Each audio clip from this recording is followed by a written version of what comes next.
Ayan mga kachika babes, meron na tayong sikat ng araw. Kaya naman, magpapasikat na tayo at putlang-putla ng ating mga labi at katawan. Para naman magkaroon na tayo ng resistensya sa katawan. At lumakas sa araw-araw. Dahil di pwedeng mahina. May kapatid tayong inaasikaso. Ayan, tamang upo muna tayo. Kahit mga ilang minuto lang.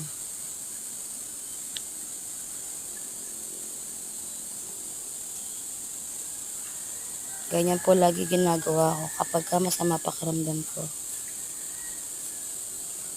Yes po, tamad po ako kapag wala namang sakit tapos magpapaaral. Tuwing masama lang po pakiramdam ko, lumalabas ako ng bahay at nagpapaaral sa umaga.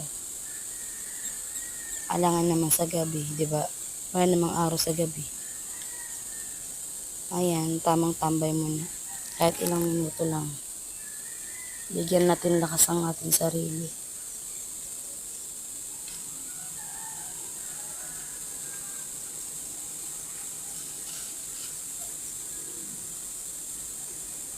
Dahil mga pagnay na, napakainit na mga chika babes. Kaya naman gantong oras, salubungin na natin ng pagsikat ng araw. Dahil mamaya, apakasikat na sa balat. Para naman hindi na putla ang ating labi. Lagi na lang putla. Ayan mga kachika babes. Hanggang dito na lang tayo. Nakadalawang minuto naman na ako. At sobrang sama talaga ng pakiramdam ko, naduduwal na ako. Parang gusto ko na magpahinga ulit sa loob.